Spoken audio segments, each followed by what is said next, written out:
May isang 13 taong gulang na dalagita, nakaupo sa first class na upuan sa taas na 30,000 talampakan sa karagatang Pasipiko. Puno ng pananabik na makita ang kanyang mga magulang, hindi pa niya alam ang nakagigimbal na katotohanang naghihintay sa kanya. Para sa flight attendant, isa lamang siyang ordinaryong batang Asyano.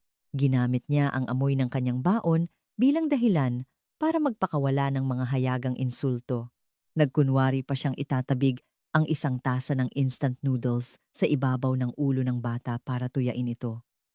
Ngunit sa sandaling iyon, isang bagay na hindi inaasahan ng lahat ang nangyari. Sa isang maliit na bulong mula sa dalagita, biglang nagbago ang ihip ng hangin sa loob ng eroplano. 8 lalaking nakaitim na suit ang sabay-sabay na tumayo. Sila pala ay isang propesyonal na security team, noon lamang napagtanto ng flight attendant. Ang dalagitang walang pakundangan niyang trinato ay ang huling supling ng isang marangal na angkan mula sa isang sinaunang sultanato sa Pilipinas. Mula ngayon, ilalahad namin ang tunay na kwento ng matinding 2 araw na gumulantang sa buong mundo, ang marangal na katapangan ng isang dalagita laban sa diskriminasyon at pagkiling. Bago tayo magsimula, upang maabot ng kuwentong ito ang mas maraming tao, mangyaring pindutin ang like at subscribe button. Ang inyong maliit na atensyon ay malaking tulong sa paglikha ng mas makabuluhang mga kwento. Ang Ninoy Aquino International Airport, NAAA, Terminal 1, ay abala gaya ng dati. Sa gitna ng maraming taong nagmamadali patungo sa kani-kanilang mga destinasyon, isang 13 taong gulang na dalagita na nagngangalang Amara ang tahimik na nakatayo sa harap ng first-class boarding gate. Nakasuot ng itim na bestida at may maliit na crossbody bag, ang kanyang anyo ay hindi naiiba sa isang ordinaryong Pilipinang dalagita. Ngunit sa mga ugat ni Amara ay dumadaloy ang isang pambihirang dugo. Dala-dala niya ang mabigat na kapalaran bilang supling ng isang sinaunang maharlikang angkan sa katimugang Pilipinas. Ang kanyang mga lolo't lola ay maagang nanirahan sa Amerika at nagkamit ng malaking tagumpay. At ang kanyang mga magulang ay kasalukuyang nagpapatakbo ng negosyo sa Los Angeles. Gayunpaman, dahil sa mga kamakailang problema, kinailangan ni Amara na maunang maglakbay upang makasama ang kanyang mga magulang. Sa iba't ibang sulok ng airport, 8 lalaki na mukhang ordinaryong pasahero ang natural na nakakalat. Lahat sila ay nakasuot ng itim na suit, ngunit nag-check-in sa iba't ibang oras at lugar. Sila ang mga espesyal na security personnel na tinatawag ni Amara na mga tito. Sila ay isang team na binubuo ng mga eksperto mula sa iba't ibang larangan, kabilang ang mga dating miyembro ng Special Forces ng militar at mga tauhan mula sa diplomatic security. Tiningnan ni Amara ang kanyang boarding pass at marahang napabuntong hininga, bagamat mabigat sa kanyang kalooban na tumawid ng Pasipiko ng mag-isa sa murang edad. Ito ay isang bagay na naranasan na niya ng maraming beses. Mula pagkabata, palagi siyang nagpapabalik-balik sa pagitan ng Pilipinas at Amerika dahil sa negosyo ng kanyang mga magulang. Ngunit sa pagkakataong ito, hindi niya malaman kung bakit tila may kabigatan sa kanyang puso. Nang dumating ang oras ng pagsakay, tahimik na dumaan si Amara sa gate.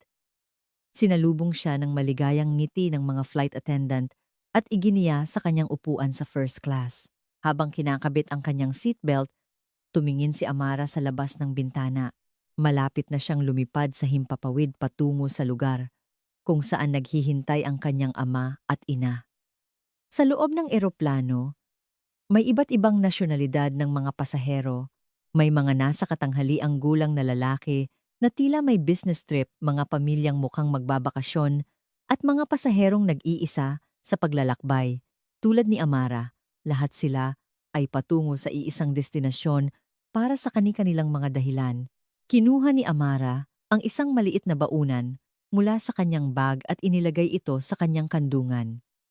Ito ay isang mahalagang pagkain na naglalaman ng kanin at buro na maingat na inihanda ng kanyang lola. Mga 1 oras matapos lumipad ang eroplano, Nagsimulang makaramdam ng gutom si Amara at binuksan niya ang kanyang baunan. Nang buksan niya ang takip ng plastik na lalagyan, kumalat sa paligid ang matapang na amoy ng buro. Isang Pilipinong fermented rice at shrimp dish. Ang buro, na gawa mismo ng kanyang lola, ay dumaan sa tamang proseso ng permentasyon na nagbibigay dito ng malalim na lasa at ang pinaghalong amoy ng kanin at bagoong alamang ay lumilikha ng kakaibang aroma. Isang blonde na babaeng flight attendant na may name tag na Jessica, ang unang lumapit na may masayang ngiti. Magalang na tinanong ni Jessica si Amara kung kailangan niya ng inumin at tila normal ang kanyang serbisyo. Ngunit nang maamoy niya ang buro, isang bahagyang pagbabago ang nakita sa kanyang mukha. Bahagyang kumunot ang noo ni Jessica at kitang-kita ang pag-urong ng kanyang ilong. Napansin ni Amara ang pagbabago, ngunit hindi siya nagsalita. Sa halip, mas tahimik siyang nagsimulang kumain. Maingat niyang sinubo ang buro at kanin gamit ang kanyang mga kubyertos, sinisigurong hindi siya lilikha ng ingay. Ngunit ang pagkadismaya ni Jessica ay unti-unting naging hayagan. Sa tuwing dadaan siya sa harap ni Amara, gumagawa siya ng kilos na parang nagpapaypay sa tapat ng kanyang ilong. Sa ibang mga pasahero, mas malawak ang kanyang ngiti habang nag-aalok ng serbisyo na para bang lumilikha siya ng pagkakaiba sa pagitan ni Amara at ng iba. Habang kumakain, hindi maiwasan ni Amara na mapansin ang mga tingin sa paligid. Nararamdaman niya ang pagsulyap ng ilang pasahero at may isa pang nagkunwaring tinatakpan ang kanyang ilong, ngunit nagtimpi si Amara. Kung mayroon man siyang natutunan mula pagkabata, iyon ay ang huwag basta-bastang magpakita ng emosyon. Ang pagpapanatili ng dignidad bilang isang supling ng maharlikang angkan iyon, ang laging itinuturo ng kanyang lolo at lola. Lumapit si Jessica kay Amara at pilit na ngumiti. Bagamat nagkukunwaring mabait, malinaw na may halong pagkainis ang tono ng kanyang boses. Tiningnan niya ang pagkain ni Amara at gumamit ng mga salitang may pahiwatig ng pangiinsulto. Tila ipinupunto niya na habang ang karamihan sa mga pasahero sa first class ay umuorder ng in-flight meal o kumakain ng simpleng merienda, si Amara ay kumakain ng pagkaing dala mula sa bahay. Nanatiling nakayuko si Amara at tahimik na nagpatuloy sa pagkain. Sa isang sulok ng kanyang puso, nararamdaman niya ang lungkot at pagkalito. Ngunit hindi siya sigurado kung paano tutugon sa sitwasyon. Hinawakan niya ang maliit na singsing sa kanyang daliri, sinusubukang pakalmahin ang sarili. Ang singsing na iyon ay pamana mula sa kanyang lola sa tuhod at nagsisilbing parang anting-anting para sa kanya. Ang pag-uugali ni Jessica ay lalo pang lumala habang lumilipas ang oras. Sa tuwing dadaan siya sa harap ni Amara, sinasadya niyang bumuntong hininga ng malakas o kaya'y magsasabi sa ibang pasahero, "How about some of our fragrant in-flight meals?" Na namalinaw na ipinaririnig kay Amara. Umabot pa sa puntong habang nagsisilbi ng instant noodles, sinadya niyang ikiling ito sa bandang itaas ng ulo ni Amara. Bagamat hindi naman talaga niya ito itinapon, ang mismong kilos ay sapat ng insulto, hindi na nakatiis si Amara. Bagamat karaniwan siyang tahimik at kalmado, hindi niya kayang manahimik na lamang sa harap ng ganitong hayagang diskriminasyon. Maingat niyang tinawag si Jessica at sa isang magalang na boses, nagtanong siya. Tinanong niya kung bakit ganoon ang trato sa kanya at kung mayroon ba siyang nagawang mali. Sa kabila ng kanyang murang edad, bakas sa kilos ni Amara ang isang marangal na pag-uugali. Ngunit ang reaksyon ni Jessica ay mas malala pa sa inaasahan. Tiningnan niya si Amara mula ulo hanggang paa na may ngiting mapanlait at sumagot, "Anong alam ng isang batang amoy panis?" Ang kanyang mga salita ay hindi lamang naglalaman ng simpleng pagkainis, kundi ng malinaw na intensyong rasista. Patuloy na nilibak ni Jessica ang kultura ng pagkain ng mga Asyano, sinasabing hindi ito nababagay sa first class. Iba-iba rin ang naging reaksyon ng mga pasahero. Ang ilan ay nagpakita ng pagkadismaya at umiwas ng tingin, habang ang iba ay tila kumakampi kay Jessica. Isang nasa katanghaliang gulang na puting lalaki ang bumulong. Ang baho nga naman, na sumasang-ayon sa ginagawa ni Jessica. Ang kapaligiran sa loob ng eroplano ay lalong nanlamig at naramdaman ni Amara ang pag-iisa sa gitna ng lahat ng mga tingin. Yumuko si Amara at nanahimik. Sa kanyang kalooban, naghahalo ang galit at lungkot. Ngunit pinilit niyang huwag magpakita ng emosyon. Sa halip, mahigpit niyang hinawakan ang maliit na singsing sa kanyang daliri. Ang singsing na iyon ay ang huling pamana mula sa kanyang lola sa tuhod, isang mahalagang bagay na nagpapaalala sa kanya ng kanyang pagkakakilanlan at dignidad. Inakala ni Jessica na kahinaan ang pananahimik ni Amara, kaya lalo siyang naging palalo. Nakipag-usap siya ng malakas sa ibang mga flight attendant, sinasabing may mga tao talagang hindi alam ang etiquette sa pampublikong lugar. Malinaw na si Amara ang pinatatamaan ng kanyang salita. At sapat na ito upang maintindihan ng mga pasahero sa paligid ang kanyang intensyon. Dahan-dahang huminga ng malalim si Amara upang pakalmahin ang sarili. At sa isang napakahinang boses na parang sa sarili lamang niya sinasabi, bumulong siya. Mga tito, ang isang salitang iyon ang magiging hudyat na ganap na magpapabago sa kapaligiran sa loob ng eroplano. Ang mga salitang iyon na hindi niya namalayang lumabas sa kanyang bibig ay nangangahulugang hindi na siya nag-iisa. Sa sandaling umalingaw-ngaw ang mahinang bulong ni Amara sa loob ng eroplano, isang kamangha-manghang bagay ang nangyari na parang mahika. Mula sa likurang bahagi ng first class at sa unahan ng business class, 8 lalaking nakaitim na suit na nakakalat sa iba't ibang upuan ang sabay-sabay na tumayo. Ang kanilang mga kilos ay tumpak at mabilis, na parang mga sundalong sinanay sa loob ng mahabang panahon. Bagamat nakaupo sila sa magkakaibang pwesto, kumilos sila na parang iisang organismo. Biglang nagkaroon ng kaguluhan sa loob ng eroplano. Ang mga pasahero ay nagulat sa biglaang pagtayo ng mga lalaki at lumingon sila, nagtataka kung ano ang nangyayari. Si Jessica rin ay natigilan sa hindi inaasahang pangyayari hanggang sa sandaling iyon. Ang tingin niya kay Amara ay isang simpleng 13 taong gulang na batang Asyano lamang. Ang mga bodyguard ay kalmado ngunit may awtoridad na lumapit at pumalibot kay Amara. Ang isa sa kanila, na tila leader, ay humarap kay Jessica. Sa kanyang paglakad, bakas ang profesionalismo na hinubog ng maraming taon ng pagsasanay. Kalmado ang kanyang mukha, ngunit matigas ang kanyang tingin. Ang ibang mga bodyguard ay nagmamasid mula sa kani-kanilang posisyon. Handa sa anumang posibleng mangyari, hinarap ng leader si Jessica at nagsalita sa isang magalang ngunit matatag na boses.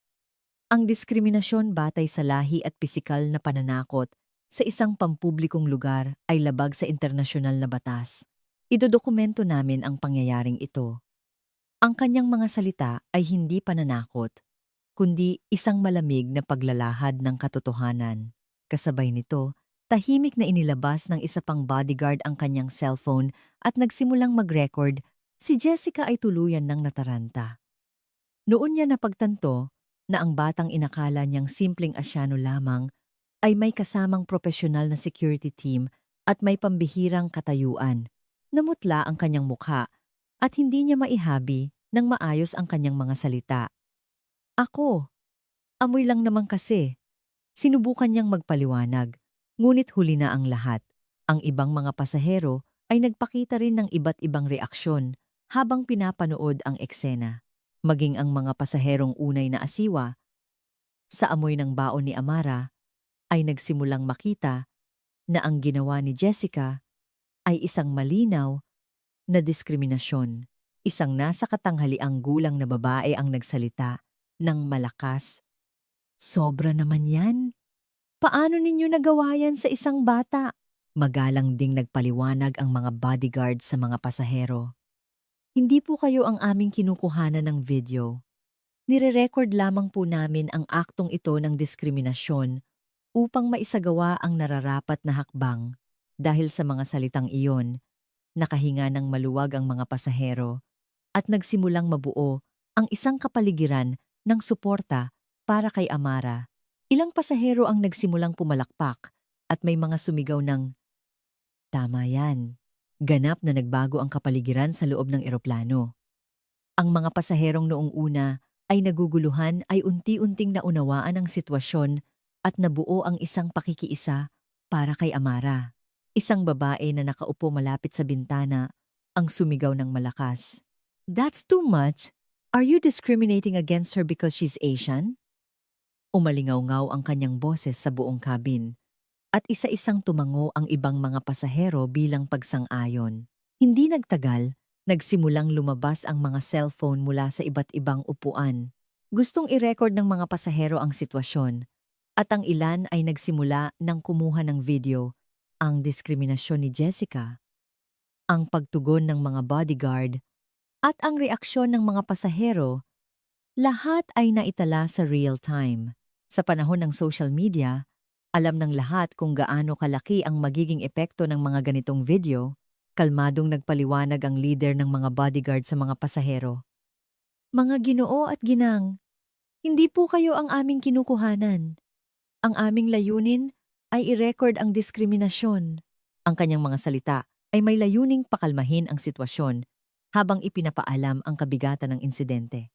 Ang propesyonal at mahinahong pagtugon ng mga bodyguard ay nagbigay ng tiwala sa mga pasahero at nagpatunay na si Amara ay isang taong nangangailangan ng espesyal na proteksyon. Nagsimulang umugong ang palakpakan mula sa iba't ibang sulok ng cabin. Sa simula, iilan lamang ang maingat na pumalakpak, ngunit kalaunan ay mas marami pang pasahero ang sumali. "Well done! No to discrimination!" Sigaw ng ilan. Isang pasahero ang nagsabi, "Kawawa naman. Yung bata, siguro nahirapan siya," na may halong pag-aalala. Ang buong kabin ay napuno ng suporta para kay Amara at pagkondena sa ginawa ni Jessica. Pinanood ni Amara ang lahat ng nangyayari at tahimik na ipinikit ang kanyang mga mata. Naghahalong emosyon ang kanyang nararamdaman. Sa isang banda, nagpapasalamat siya sa suporta ng mga tao. Ngunit sa kabilang banda, nakaramdam siya ng bigat dahil sa gulong nangyari. Sanay siyang mamuhay ng tahimik. Ngunit kasabay nito, naisip niyang kailangan ding malaman ng iba ang diskriminasyong kanyang naranasan. Si Jessica ay tuluyan ng nanliit. Dumating ang kapitan at iba pang mga flight attendant upang alamin ang sitwasyon at napilitan siyang ipaliwanag ang kanyang ginawa. Dahil sa mga testimonya ng pasahero at mga video, hindi na niya maikakaila ang kanyang diskriminasyon. Ang insidenteng ito ay hindi na lamang simpleng pagkakamali ng isang individual, kundi isang malaking issue na makakaapekto sa reputasyon ng airline. Nanatiling propesyonal ang mga bodyguard habang pinamamahalaan ang sitwasyon. Hindi sila gumawa ng anumang labis na aksyon, ngunit siniguro ang kaligtasan at dignidad ni Amara. Ang kanilang kilos ay lalong nagbigay ng malalim na impresyon sa mga pasahero at nagpalakas sa haka-hakang si Amara ay hindi lamang isang batang mula sa mayamang pamilya, kundi isang taong may tunay na espesyal na katayuan. Paglapag ng eroplano sa Los Angeles International Airport, mas mabilis pang kumalat ang insidente kaysa sa inaasahan. Ang mga video na kinuna ng mga pasahero ay na-upload sa social media at sa isang iglap ay umani ng libu-libong shares at komento. Kumalat ang mga video na may mga pamagat na tulad ng shocking racism in first class at flight attendant bullies, a young Asian girl, na lalong umakyat sa atensyon ng maraming tao. May ilang mga mamamahayag na ang naghihintay sa airport. Ang mga media outlet na nakabalita sa insidente sa social media ay mabilis na nagpadala ng kanilang mga team. Gayunpaman, dahil sa masusing plano ng mga bodyguard, nailabas si Amara sa airport sa ibang daanan. Sinubukan ng mga mamamahayag na alamin ang pagkakakilanlan ni Amara, ngunit dahil sa propesyonal na pagtugon ng security team, hindi sila nakalapit. Sinimulan ng media na alamin kung sino si Amara. Isang 11 taong gulang na dalagita na nag-iisang bumiyahe sa first class at may kasamang propesyonal na security team, lumabas ang mga haka-hakang Siya ay mula sa isang pambihirang pamilya. Sinimulan ng ilang mamamahayag na imbestigahan ang koneksyon niya sa mga maharlikang angkan sa Pilipinas at sinaliksik ang mga talaan tungkol sa mga supling ng mga sinaunang sultanato. Ngunit iba ang naging tugon ng pamilya. Sa mga hiling ng media para sa panayam, magalang ngunit matatag silang tumanggi. Nilinaw nila ang kanilang posisyon na hindi gagamitin sa politika ang insidente at inuna ang proteksyon sa pribadong buhay ni Amara. Ang ganitong pagtugon ay lalo pang pumukaw sa kuryosidad ng mga tao at patuloy na lumago ang interes kay Amara. Ngunit may isang taong nanonood sa insidente na may espesyal na interes. Ito ay isang Amerikanang manunulat na si Emily Roberts, nakasama rin sa parehong flight. Siya ay isang kilalang non-fiction writer na tumatalakay sa mga isyung panlipunan, lalo na sa diskriminasyon at hindi pagkakapantay-pantay. Habang pinapanood ang mga pangyayari sa loob ng eroplano, malaki ang naging epekto nito sa kanya. Ang napansin ni Emily ay ang mahinahon at marangal na pagtugon ni Amara. Sa murang edad na 13, sa halip na maging emosyonal, hinarap niya ang hindi makatarungang sitwasyon nang hindi nawawala ang kanyang dignidad. Nakita ni Emily ang isang bagay na espesyal sa kilos na iyon. Naisip niyang ang kuwentong ito ay higit pa sa isang simpleng kaso ng diskriminasyon at maaaring magdala ng mas malalim na kahulugan. Nagsimulang maghanap si Emily ng paraan para makontak ang mga magulang ni Amara sa airport. Naghanda siya ng mensahe na ipapasa sa pamamagitan ng mga bodyguard. Ipinapahayag ang kanyang intensyon na isulat ang kuwento ni Amara bilang isang libro. Siyempre, kailangan niya ang pahintulot ni Amara at ng kanyang pamilya. Ngunit naniniwala si Emily na ang kuwentong ito ay makapagbibigay ng mahalagang mensahe sa maraming tao. Partikular niyang naisip na ang kwento ng isang batang babae na lumaban sa diskriminasyon sa pamamagitan ng tahimik na dignidad ay magkakaroon ng malaking epekto sa lipunang Amerikano. Ilang araw ang lumipas, nagkaroon ng pagkakataon si Emily Roberts na makilala ang mga magulang ni Amara. Sa simula, nag-aalangan ang ama at ina ni Amara, ngunit unti-unti silang nagtiwala dahil sa tapat na layunin ni Emily. Ipinaliwanag ni Emily na hindi niya nais gumawa ng isang sensational na kuwento, kundi nais niyang maghatid ng isang makabuluhang mensahe sa lipunan sa pamamagitan ng dignidad at tapang na ipinakita ni Amara. Si Amara mismo ay maingat na nagpahayag ng kanyang mga saloobin sa kanilang pag-uusap. Hindi po mahalaga kung mula ako sa isang maharlikang pamilya. Ang mahalaga ay ang katotohanang kahit isang bata ay nakakaranas ng diskriminasyon. Ang mga salitang ito mula sa isang 30 taong gulang na dalagita ay lubos na nakaantig kay Emily. Mas binigyan ni Amara ng pansin ang universal na halaga na dapat igalang ang lahat ng tao sa halip na ipagmalaki ang kanyang espesyal na katayuan. Nagkaroon ng ilang panayam si Emily kay Amara. Narinig niya ang mga kwento ng pamilya mula sa lola ni Amara, ang mga aral tungkol sa dignidad na itinuro sa kanya mula pagkabata at ang kanyang mga pagsisikap na mapanatili ang kanyang pagkakakilanlan sa gitna ng ordinaryong buhay. Partikular niyang pinag-aralan kung bakit nanatiling kalmado si Amara at hindi naging emosyonal sa harap ng diskriminasyon. Ang pamagat ng libro ay napagdesisyonan, Tahimik na Dignidad, A Quiet Dignity. Binuo ni Emily ang kwento ni Amara hindi bilang isang simpleng ulat tungkol sa diskriminasyon, kundi bilang isang nobela tungkol sa paglago na nagpapakita kung ano ang tunay na dignidad. Mas binigyan niya ng diin ang tapang ni Amara na harapin ang kawalang katarungan nang hindi nawawala ang kanyang dignidad sa murang edad, sa halip na ang kanyang espesyal na pinagmulan. Nang mailathala ang libro, nagdulot ito ng malaking epekto sa lipunang Amerikano. Nagsimula ito sa 5,000 kopya lamang. Ngunit dahil sa word of mouth, mabilis itong umakyat sa bestseller list. Ang mga mambabasa ay hindi lamang naantig sa kwento ni Amara, kundi nakaranas din ng malalim na pagninilay.